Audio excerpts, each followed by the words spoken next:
Hello and welcome to the session. Now our title today is Words, Words, Words, Working with Vocabulary. Now I'm Mr. Craven, Senior Director of English for NET, and today we're going to be engaging with what I described in a previous session as being an English teacher's stock in trade, words. Now words are very much our forte and the foundations of most of our analysis. The title links to this. Now for those of you who know your Shakespeare, it comes from Act 2, Scene 2 of Hamlet, where Polonius asks Hamlet what he's reading, and Hamlet responds, words, words, words. He's implying that there are a lot of words, that what he's reading is made of words, and also that what he's reading lacks cohesion, clarity, lacks meaning. It's just words, and those aren't really meaningful. It's a surprisingly profound statement, like so much of Shakespeare's writing, and all of those levels are relevant to today's session. Now, during this session, we'll be exploring how words work and how they acquire meaning, how words contribute to meaning within a sentence and within a whole text, how we identify and work with the various layers of meaning attached to a word, and whether some words are better than others, and why slang and taboo are problematic.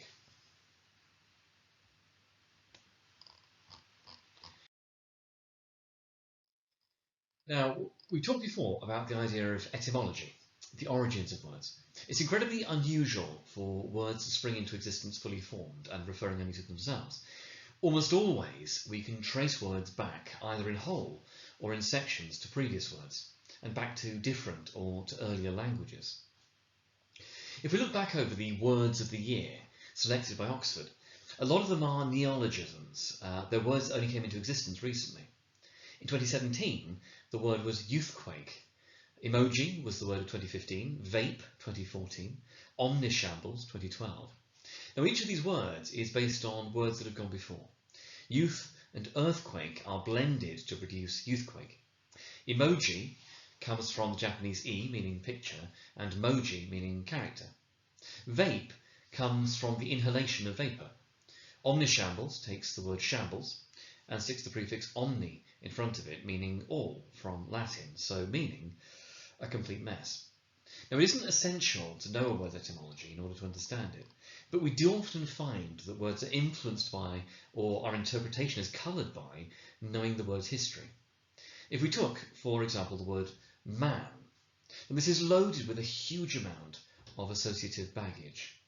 And we see the word historically used to refer to the human race, to man or to mankind. And from a modern perspective, this seems sexist, deeply sexist. It's why there's a trend, perfectly reasonably, to refer not to a chairman, but to a chairperson. Why the person who arrests a criminal is a police officer rather than a policeman. The one who puts out a fire is a firefighter rather than a fireman. Now, by relying on man, the argument goes, we're reinforcing some crude gender stereotypes and essentially excluding women from those areas. To an extent, in fact to a very significant extent, this is an entirely valid line of argument. However, in Old English, man wasn't necessarily a gendered term. For the Anglo-Saxons, were, or were man, referred to a man, as in, interestingly, the were of werewolf, which is a word we still have now. Wife or wife man or wife man referred to a woman. Now, man, as a root word, could have referred either to the capacity for thought, a thinking individual, or to the idea of having a hand. Either way, it wasn't necessarily gendered. What we end up with then is a bit of an issue. We've got a word that wasn't necessarily originally gendered and therefore exclusionary. But modern views of the word view it as discriminatory, as marginalising women. And which is right? Well, in practical terms, it's usage that defines meaning. A lot of people go back to etymology as if the ancients or previous generations had some kind of monopoly on deciding meaning, but it's a specious argument. Meaning is constructed by interactions and by application. Words mean what we use them to mean.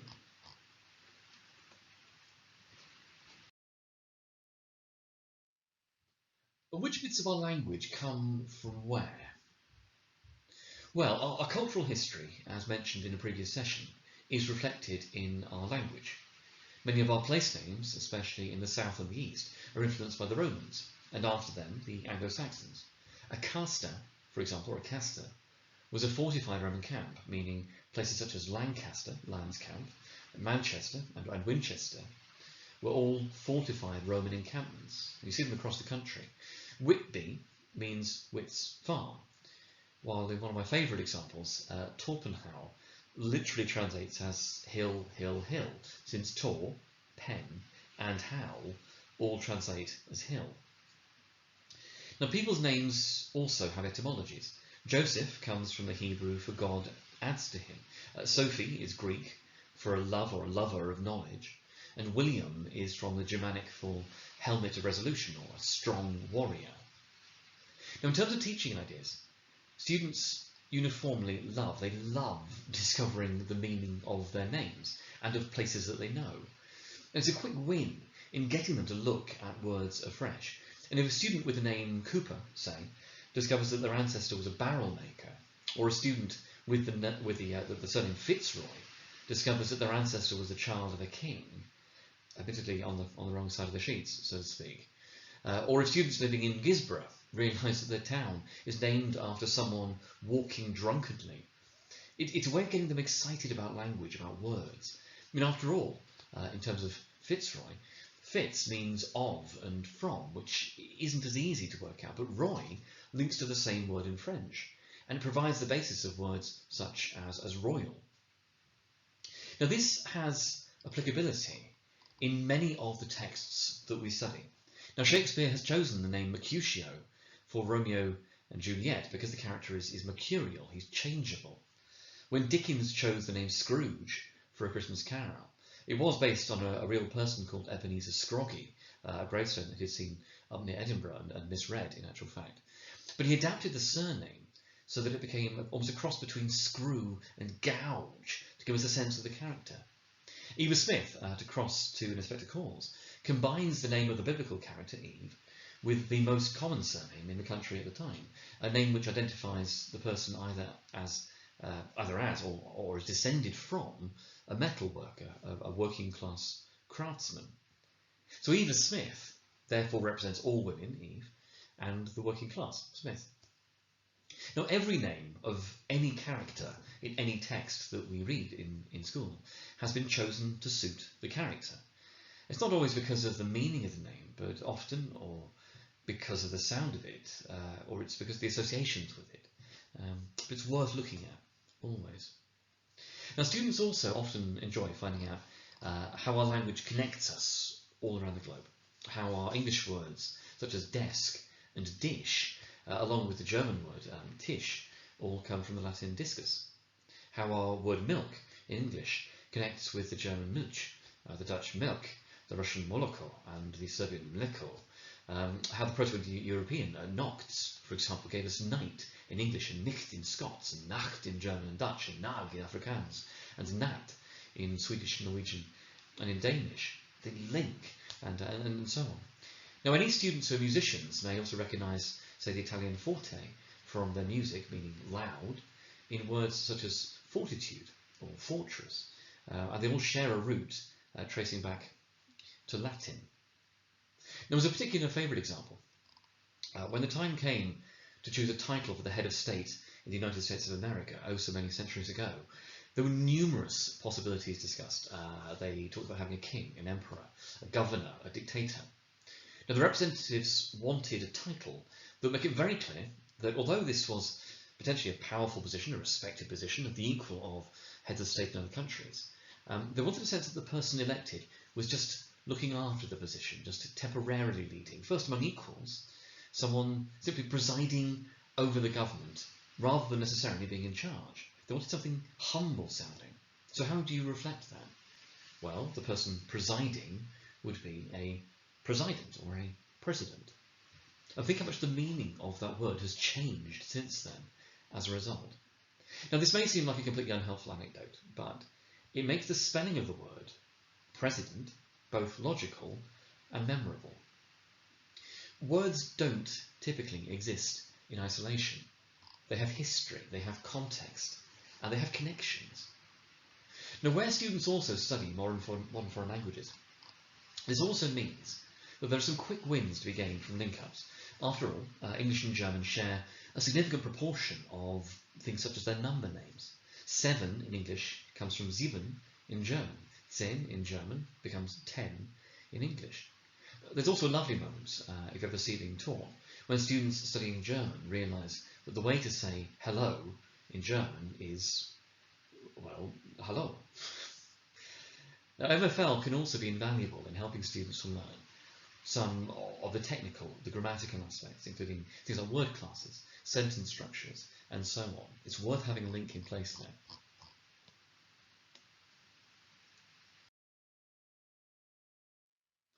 So, how do we end up with words? Well, students often ask about who invents words and how they get to be proper words in the dictionary. And this links into the sometimes tricky explanation of what constitutes a formal word rather than being slang. Now, the simple version is that words are created when there's what we call a lexical gap. It's an idea that we need a word for. There's a gap in our language.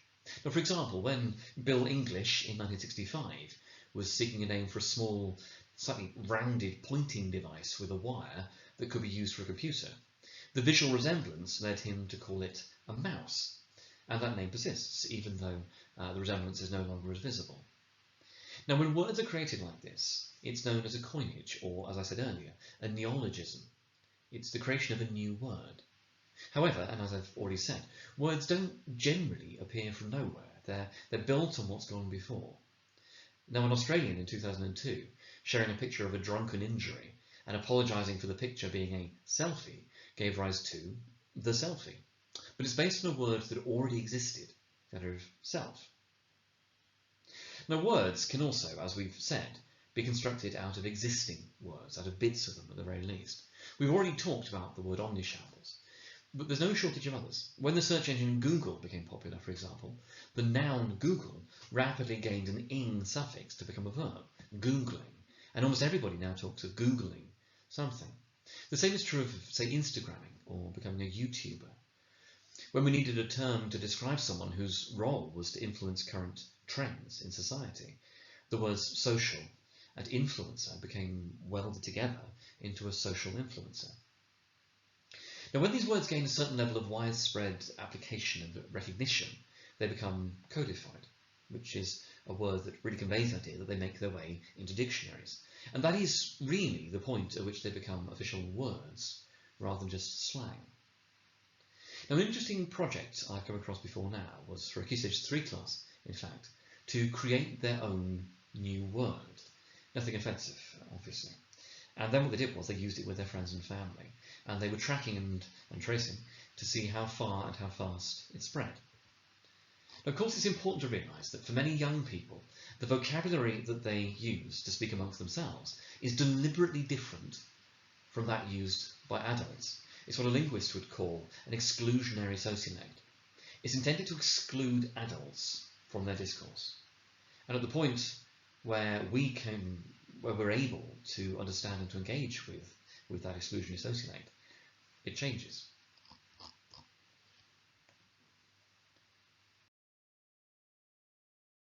So how can we classify or label words? Well, there are, of course, various ways. The most basic, as we've covered in other sessions, is to pin down their word class. Pin, for example, can be a thing, a noun. It can also be something a person does, a verb. Now, with individual word classes, as we've already said, we can also pin down aspects of them. For verbs, we can specify whether they are main verbs or modal verbs, whether they're past tense, present tense, infinitive, and so on. With adjectives, they can be base, small. They can be comparative, smaller.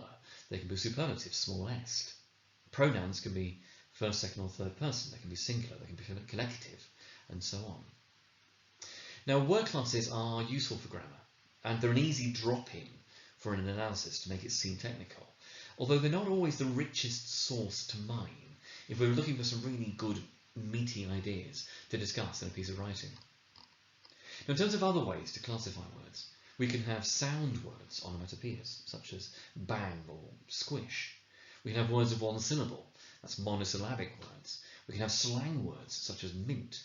We can have jargon or technical words, such as, well, onomatopoeia, monosyllabic, jargon. Now, two useful ways of describing how words relate to each other would be referring to them as synonyms or antonyms. Now, in simple terms, synonyms are words that mean the same as or almost the same as another word. Small, for example, means the same as tiny. Noisy, as another example, means the same as loud. Now, antonyms are the opposite of this. Antonyms. These are words that mean the opposite of each other, such as big and small, noisy and quiet.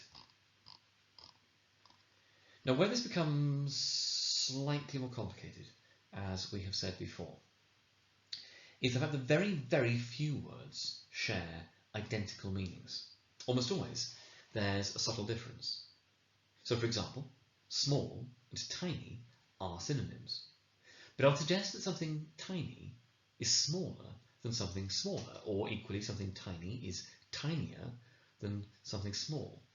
Noisy and loud are synonyms, except that loud can be kind of impersonal or general, and while probably, although not definitely, negative, at least sounds tolerable.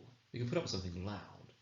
Whereas noisy implies on some level that someone or something is at fault, or perhaps is making the noise in a deliberate and disruptive fashion and is just an unpleasant sound.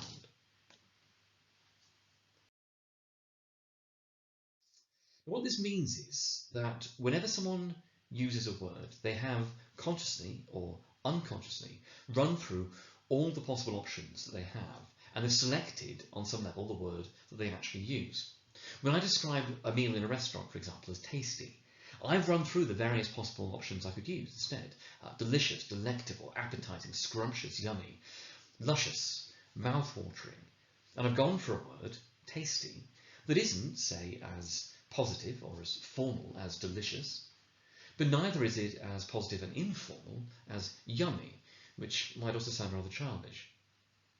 And whether tasty would be appropriate as a word choice depends entirely on context and audience. Out for a meal with friends, tasty would be absolutely fine. Writing a broadsheet restaurant review, tasty is far too informal. Complimenting the chef who cooked the meal, to call it tasty feels rather limited and even patronising. Speaking to children, tasty would usually fit perfectly. To take some different examples, let's take giving positive feedback to a student on a piece of work. Now, what would each positive word I could use convey? If I call it good, it's positive, but it's hardly setting the world alight with its brilliance. If anything, good is just on the better side of average. If I call the work excellent, I'm clearly impressed. If I call it outstanding, it means it stands out in comparison. It is, we assume, better than the other work submitted. Now, as an anecdote, one British politician a few years ago found himself gently mocked for arguing that every school should be outstanding, since on a purely logical level, if all schools are outstanding, there's nothing for them to stand out from. As a different example, let's take someone describing their romantic partner in a physical sense. So how does the partner look? Pretty. It's rather limited, a bit beige. Stunning, better, but it sounds surprised, frankly. They're looking unusually appealing. Beautiful is very positive, perhaps a little formal. Attractive, perhaps a bit crude, perhaps rather subjective. And that's before we even think about heading into the murkier waters of gender specificity in terms of vocabulary. Now, in theory, anyone of any gender can be beautiful, but it's often associated more with women than with men. Now, a quick note here about nomenclature, which is the naming of things. It's something that's taken very seriously in NET, as it should be. If, for example, I refer to a group of male students as boys, I'm reinforcing the idea that they're children, and I'm potentially, therefore, encouraging them to see themselves as such and to act as such. If I call them gentlemen, I'm reinforcing the idea of them as adults, showing a bit of respect, a bit of maturity. If we call something work, we're encouraging students to see it as a chore.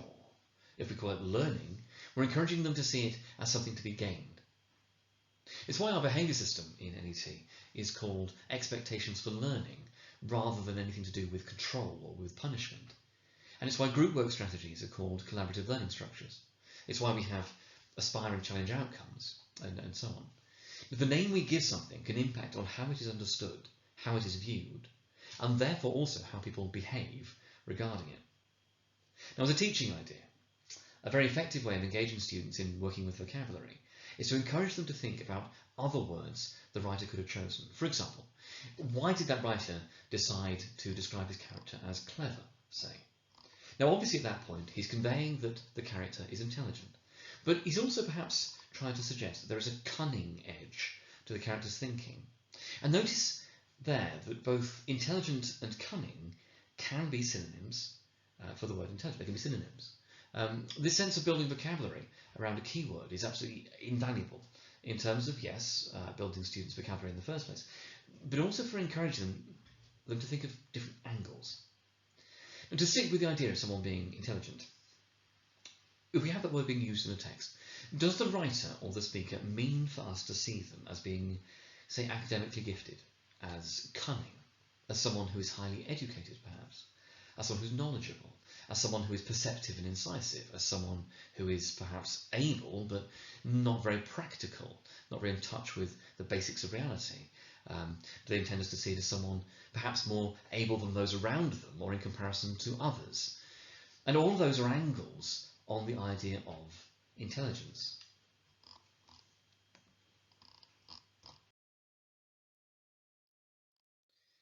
Now, what all of these words together create, obviously, is what we call a semantic field. Now, this is, in simple terms, just a group of words that link to the same central concept. So, for example, teacher, student, lesson, work, homework, test, uniform. These are all part of the semantic field of school.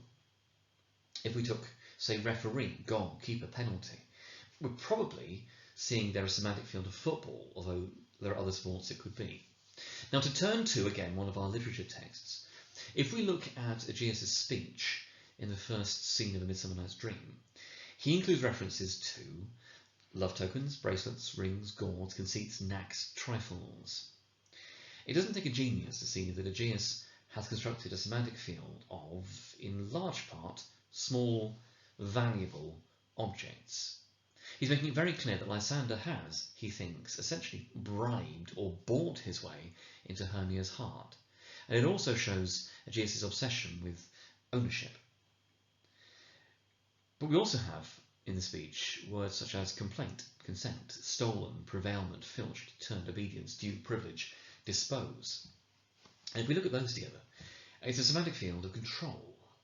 And that's really the central idea of Aegeus' speech. He feels like he should have control of his daughter, and he hasn't. Now, semantic fields are present in every text. They're unavoidable, although they're not always as extensive and obvious as they are in Shakespeare's writing. It's self-conscious. That said, the words chosen as part of a semantic field help to steer how we see something, how we view a thing. So if we asked a student, for example, about school, and they use words such as test, detention, work, it's a semantic field of school, yes, but it's a very negative one. If they were to give us playtime, break, friends, learning, fun, it's a very positive semantic field of school. Now, in each case, the choice of words and the pattern that those words create across the text help to show the thinking and the tone.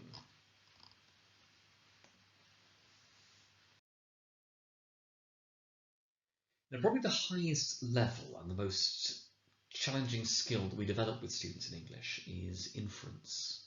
And that's the ability to interpret logically, to draw conclusions, to read between the lines.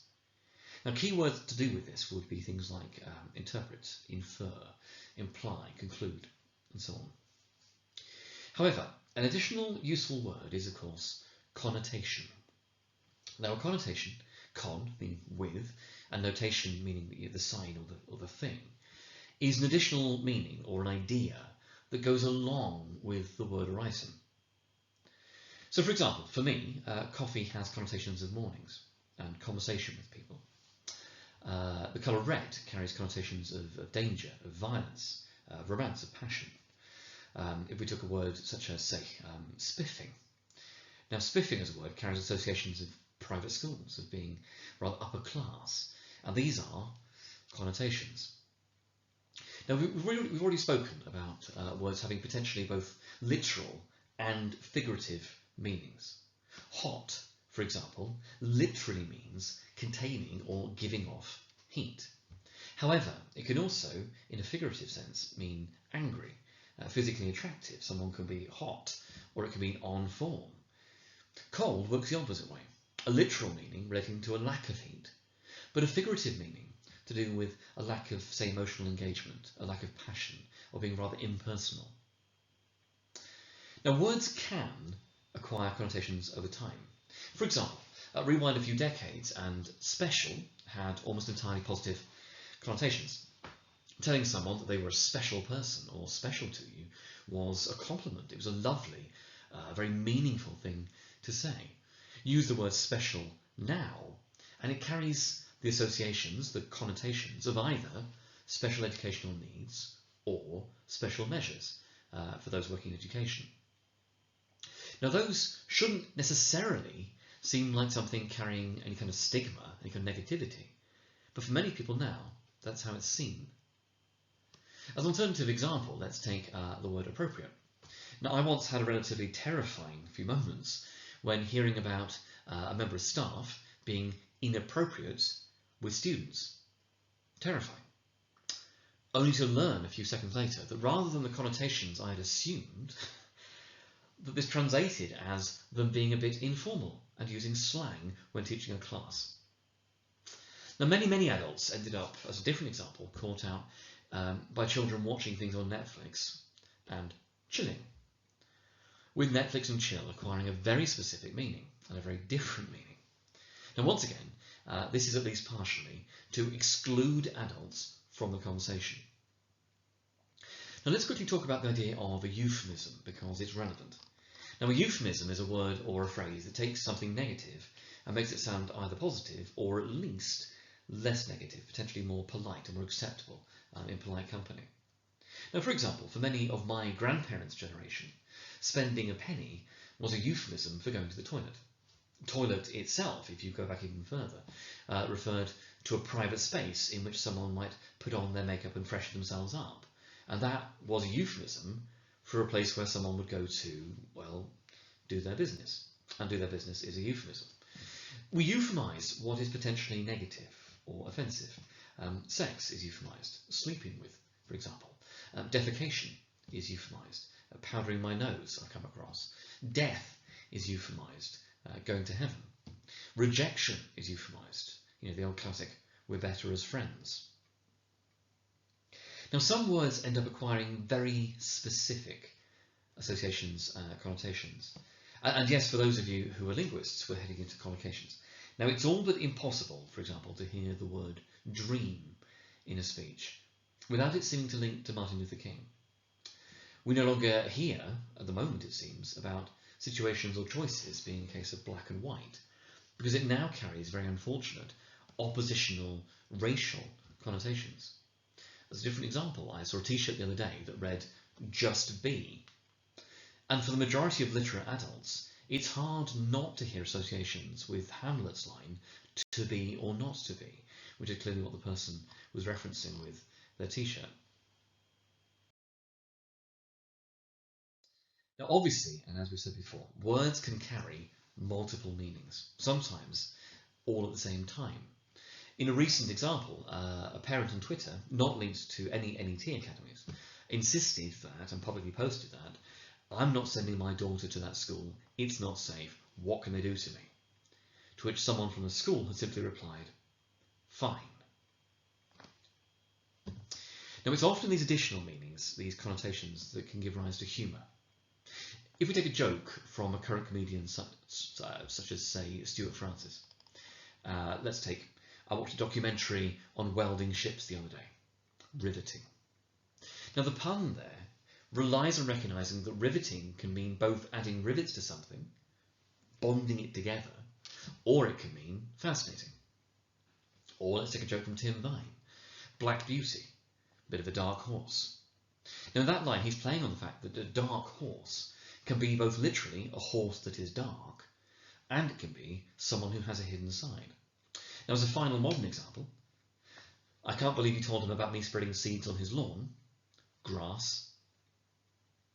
Now, Shakespeare does this too. When Lysander, in A Midsummer Night's Dream, says the line, "Lying so, Hermia, I do not lie," he's punning on the idea of lying, as in positioning yourself horizontally, and a lie, as in an untruth. Now, each of those relies on words having more than one meaning or having important connotations, and that's how puns work. And if it's an up-to-date pun, then of course it can be a current pun. That, by the way, also relies on the auditory similarity of pun and bun. Now let's return briefly to our earlier notes about slang. Now, slang is, obviously, informal vocabulary.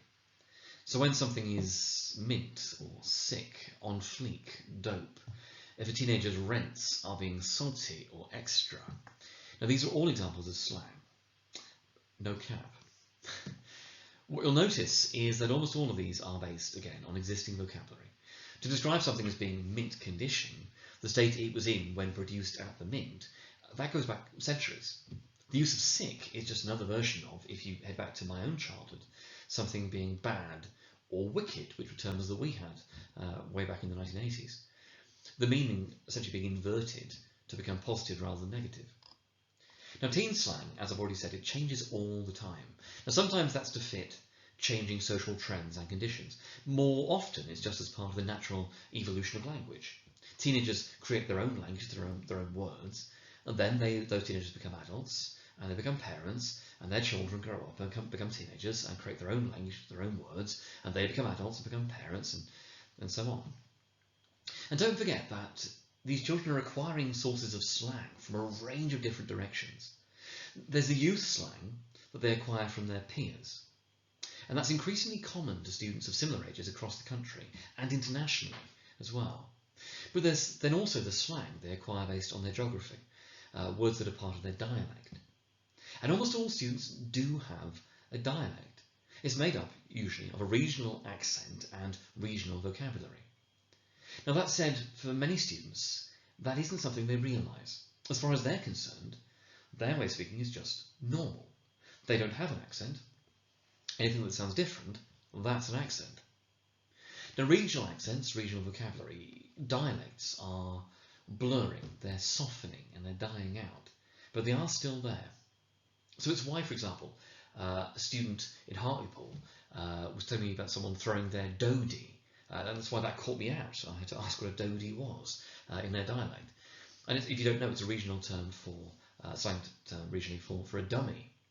Equally, students might complain about it being Baltic outside, which is cold.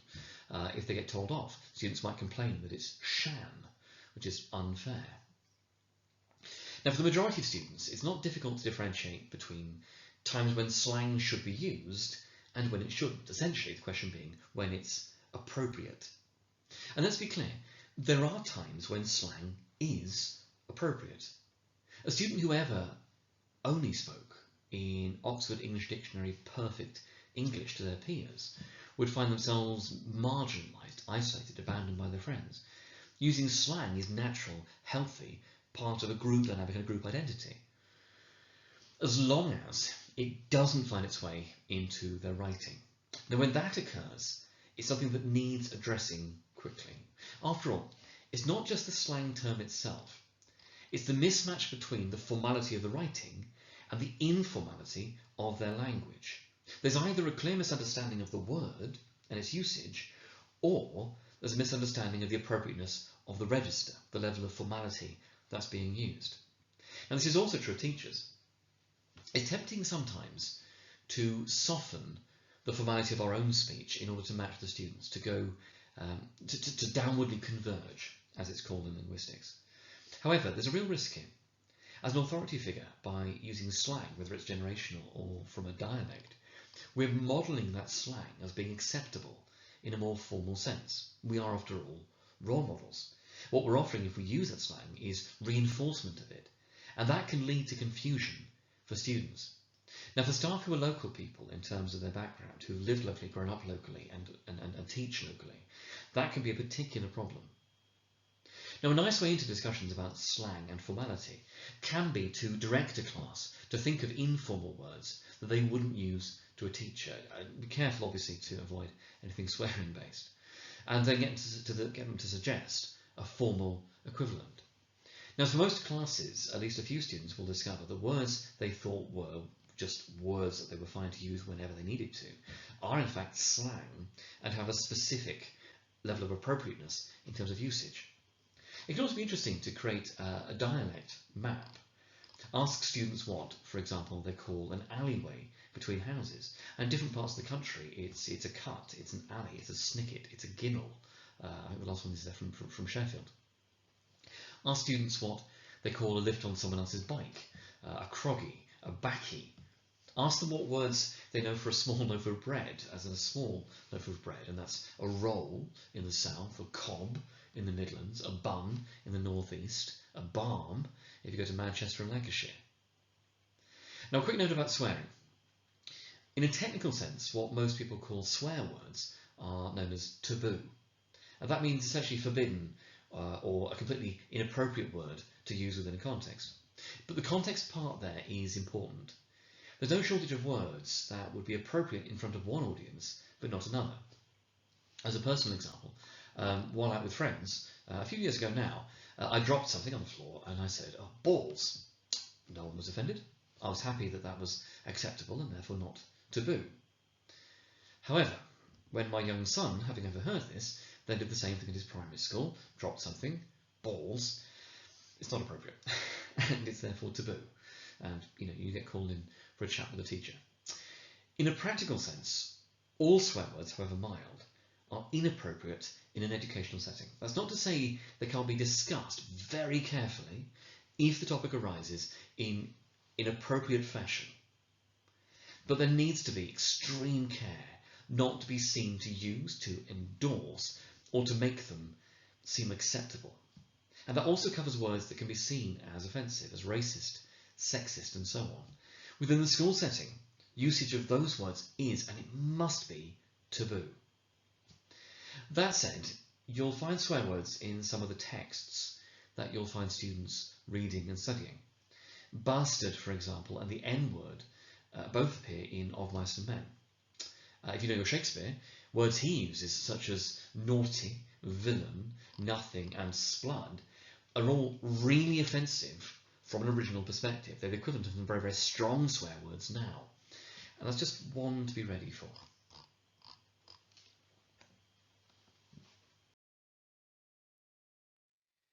Let's talk about working words in a practical sense in terms of teaching. Now, there have, I hope, already been some good ideas in this session that you'll have picked up. However, it's worth recapping and exploring them a bit more.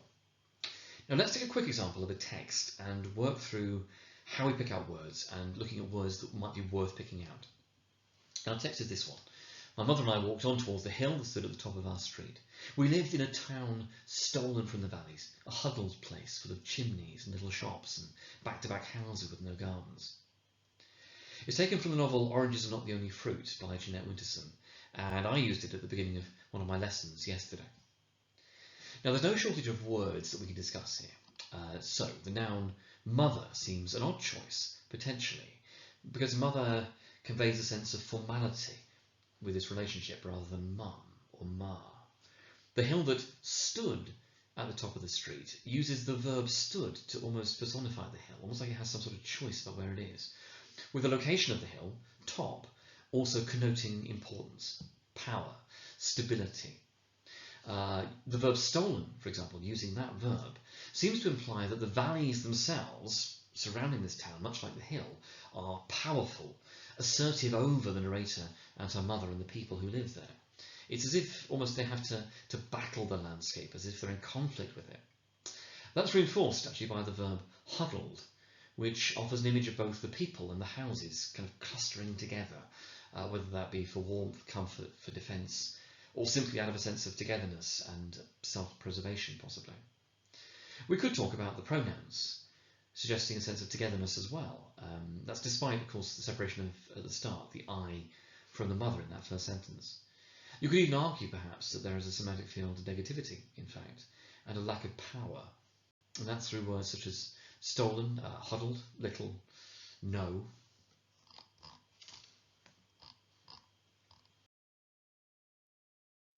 In terms of unfamiliar vocabulary, you'll see an example of a task on the screen right now, designed to help with that. The idea is that students work through these various levels to work out the meaning of a word. And this can be through dissecting it in terms of its component parts, through situating it in the sentence in which it occurred. Obviously, we could simply tell students what words mean, or we could force them to use a dictionary to look it up. And sometimes that's essential, and sometimes it is useful. But working through a logical sequence in order to decipher the word, and assessing at the end whether the meaning matches the context in which the word occurred originally, is a hugely important skill in becoming an effective, confident, independent reader longer term. So with the first example on the screen, for example, we have the word proffering. And it occurs in that phrase, people ran about with flaring links, proffering their services. Now, students might already know the word, if so, great. They might be able to take it to bits and look at, for example, well, I know what the word offering means. That leads to number 3. Does it look like or sound like words you already know? I know what offering means. Then, can they look at it in the sentence? Are there clues around it? Well, they run about with these flaring things. They're offering their services. Services means to give something, to serve someone. Offering to serve would make perfect sense. If that still doesn't work, if they're not happy with it, they can look it up in the dictionary. And there's some other stages as well in terms of the classroom. And by the end of the process, they've probably worked out what the word proffering means. It's reasonably logical there.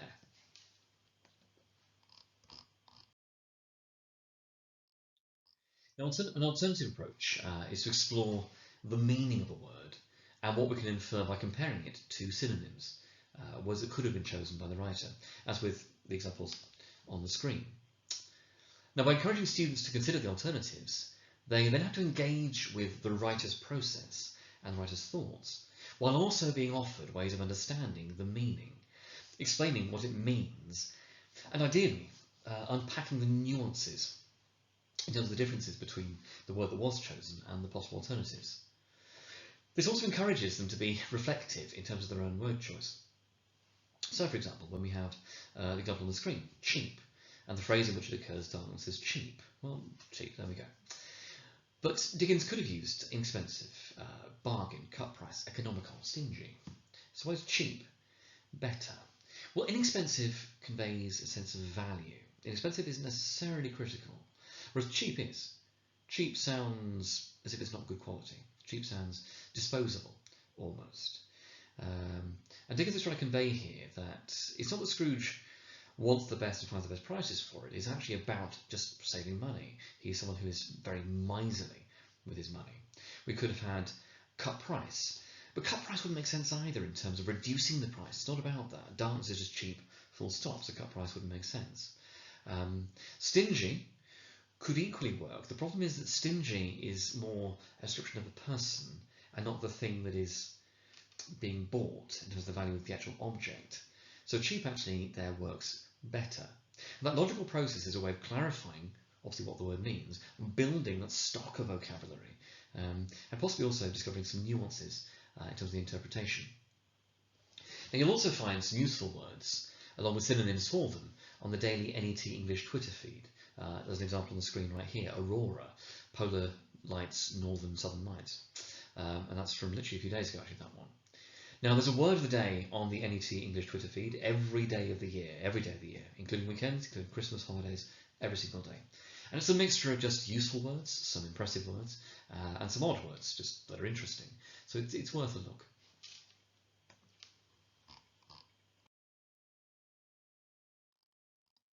Now, when working with new vocabulary with students, it's vitally important to ensure that the word is contextualized. It's put into a meaningful sentence so they can see a model for how it is used. Now, simply defining a word for a student can often be essentially meaningless, useless. I mean, after all, without being able to fit the word into the mental schema, without being able to logically log and categorize it, without a model for use, students are very, very unlikely to attempt to reproduce, to replicate, to apply the word. I came across a primary school, for example, and again, not in NET, which gave students these beautiful, lovely, long lists of spellings to learn every weekend. Wonderful. But simply as a rote learning exercise, as abstracted letters, these weren't meaningful words for the students because they never went near the meanings. Now, their students ended up with, in theory, hundreds of really challenging words, but without any sense of what the words meant or how to use them. And sure enough, the students didn't use the words. They could spell them, but they never actually applied them in their own writing. Now, there's a rather nice idea I came across, which is on the screen right here. You can see a picture. Now, here what the teacher's done has created a list of useful words to do with a topic, and they're all neatly presented on slips of card. On the back of each card, which you can't see here, there is a definition, an example of the word in use, and the word class of it. Now, students on arrival in the classroom, if the cupboard door is open, they know to walk in, they take one of those words, and their task is to make that word fit naturally and meaningfully into that day's lesson somehow. They're writing or into the contribution as part of the lesson. They can, when they've done it, then put the word back at the front and it can be used in a future lesson. Now, at the end of the lesson, students who haven't managed to use their word then have to do so with the teacher's support in case it's too challenging. And they use that word then on the way out of the lesson. And over time that builds up this beautiful stock of meaningful, non-technical, but just more impressive and interesting, more nuanced words.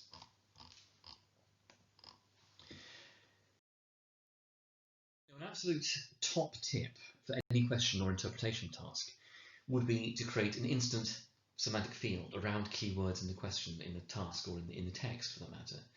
Now, this is useful in terms of instantly getting the thought processes working, whether it's about the different angles or aspects of the topic, or just getting the creative juices flowing, getting some ideas moving. Now, it's something that works for the vast majority of questions at GCSE, although it's particularly useful for Language Paper 1 Section B and Language Paper 2 Section B, but it also applies lower down the school for tasks we're getting our Year 7, 8, 9 students to do.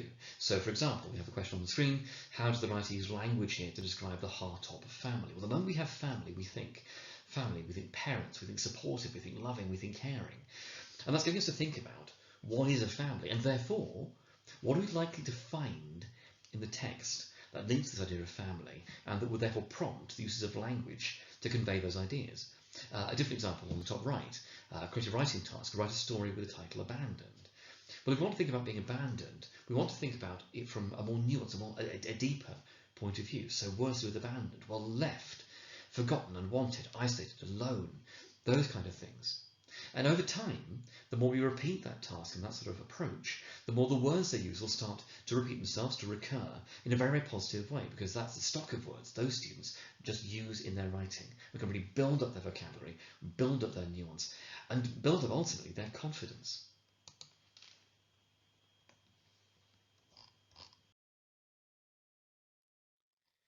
Just a few final thoughts. Now, it's worth returning to the NET English curriculum model. We talked in previous sessions about the importance of addressing word poverty, of building vocabulary in order to facilitate more subtle, more nuanced, deeper, more developed, more flexible thought. Now, in each medium-term plan that we use in NET, you'll find a set of useful vocabulary for the topic, and it's all grouped thematically, as you can see on the left-hand side of the screen here. Now, these words you'll find repeated throughout the schemes, throughout the years. And what that means is that students are, if it's approached collectively, they are developing, they're applying, they're reinforcing, and they're building their use of the vocabulary throughout their school lives, right away from Year 7 to the end of Year 11. Now, the words are all clustered under the key concepts that run throughout the texts, whether that be the individual, the group, control, power, those kind of things. And those are concepts that also, if they're explored and applied properly, help to build confidence, clarity, and developed thought throughout the 7 to 11 curriculum. Now, it's for this reason that you'll see in the planning the threading through of concepts and the threading through of conceptual vocabulary, and constantly bringing those into every single task that we do. And that's, as you all know, that's been discussed in a previous session by the ever-excellent Ashley Potts, one of the English director team.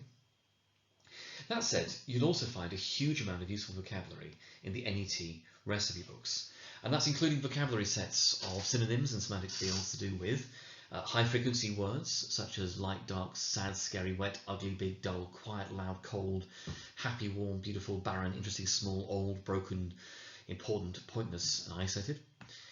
Lots. There's a whole section on words to do with locations, including forests, mountains, seasides, oceans. There's urban landscapes, houses, malls. There's the sky. A section on times of day and vocabulary to do with times of day. There's a whole section on, for example, the dawn and the day, a whole section on the dusk and the night time, and words to do with those things. There's a whole section on weather, a section on rain and grey clouds, a section on snow and the cold, a section on sunny weather and blue skies. There's a whole section on colours, black, blue, brown, clear, green, grey, orange, pink, purple, red, white and yellow. And in a personal example, a student this morning in one of my lessons was looking at that section and was using the word obsidian rather than black. Then a little later using the words charcoal and ashen, which really mesh together beautifully in terms of the creative writing. There's a whole section on people, on their height, their build, their eye colour, their skin tone and quality, their hair, their personality, their age, how they move, their voice.